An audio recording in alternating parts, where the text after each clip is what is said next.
আমরা জানি আমাদেরকে দেনেওয়ালা একমাত্র আমার আল্লাহ আছে, তাই না? আমরা সকলেই এটা জানি। কিন্তু যখন আমরা এটা জানার পরও আমরা কিছু মানুষ যারা থাকি, যারা গিয়ে চাই হলো পীর বাবার কাছে, আবার গিয়ে চাই হলো কবর বাবার কাছে, আবার গিয়ে চাই হলো মাজার বাবার কাছে। চাই কি চাই না? অবশ্যই। কিন্তু আমি আপনি না থাকতে পারি, আমাদের মধ্যে আরো অনেক মুসলমান আছে যারা আল্লাহকে তো বিশ্বাস করে, তার সঙ্গে সঙ্গে মাজার বাবাকেও বিশ্বাস করে। মাজার বাবা কি করে? বিশ্বাস করে। ভাই দোস্ত বুজুর্গ, একটা উদাহরণ দিলেই ভালোভাবে বুঝবেন, যদিও উদাহরণটা খুবই একটু কাঁচা টাইপের হয়, আল্লাহ রাব্বুল আলামিন ক্ষমা করুন। ভাই দোস্ত বুজুর্গ, আপনার স্ত্রী যদি আপনাকে বলে আপনি হলেন আমার একমাত্র স্বামী, আপনি হলেন আমার একমাত্র স্বামী, দুনিয়াতে আমার আর কোনো স্বামী নাই, দুনিয়াতে আমি কাউকে স্বামী হিসেবে আর গ্রহণ করব না, আপনাকেই শুধু আমি স্বামী হিসেবে গ্রহণ করলাম, কিন্তু আমার শরীর বক্ষণের মধ্যে, কিন্তু আমার যে শরীর এটা তারা ব্যবহারের মধ্যে আরো অনেক পরপুরুষের হক আছে। আপনার স্ত্রী যদি বলে আপনি হলেন আমার একমাত্র স্বামী, কিন্তু বলতেছে কি আরো অনেক পরপুরুষ আমাকে ব্যবহার করতে পারে, তাদেরকে আমি স্বামী হিসেবে বলি না, তারা আমাকে ব্যবহার করতে পারে, তাহলে আপনি কে কে আছেন যে এটা মাইনে নিবেন? মাইনে নিবেন না কেউ? আপনারা কেউ আছেন না যে সেই স্ত্রীকে মাইনে লবেন যে আপনাকে স্বামী হিসেবে গ্রহণ করবে, তার সঙ্গে সঙ্গে পরপুরুষের সাথেও শরীর ব্যবহার করবে।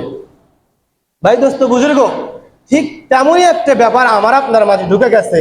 দেখেন, আমরা মসজিদের মধ্যে এসে আল্লাহ রাব্বুল আলামিনের পায়ে সিজদা করি, আল্লাহ রাব্বুল আলামিনকে বলি আল্লাহ আপনি হলেন আমার খালিক, আপনি হলেন আমার মালিক, আপনি হলেন আমার রব, আপনি হলেন আমার সৃষ্টিকর্তা। কিন্তু এগুলা মসজিদের মধ্যে বলার পরে আবার সে মসজিদ থেকে বেরোয় যাইয়া মাজারের বাবার কাছে গিয়ে বলে বাবা আমার 60 বছর চলে গেছে, 50 বছর চলে গেছে, আমার সন্তান হয় না, আমার একটা সন্তান দরকার, আপনি আমাকে একটা কি দিয়ে দেন? সন্তান দিয়ে দেন। পীর বাবার কাছে গিয়ে বলে, আপনারা অনেকেই জানেন যে মাজারে গিয়া তারা কি করে? সেজদা করে, কি করে না? সেজদা কিন্তু তারা অবশ্যই করে। অনেক মানুষ আছে মাজারে গিয়ে লুটে পড়ে, আমি নিজে চোখে দেখেছি। আমাদের ওইখানে শাহ মুকদম মাজার আছে, সেখানে গিয়ে আমার আম্মাও এক সময় গিয়েছিল, আমার নিজের আম্মাও এক সময় কি সেখানে গিয়েছিল, আমি নিজেও গিয়েছিলাম, সেখানে দেখেছি অনেক মানুষকেই দেখেছি, তারা সেখানে গড়াগড়ি করে কান্না করতেছে, তারা সেখানে কি করে? সিজদা করে। ভাই দোস্ত বুজুর্গ, আপনি যদি সিজদা করেন সেখানে, আপনি যদি সেখানে কি করেন? বাবার কাছে চান, তাহলে আপনার রব কয়জন হয়ে গেল?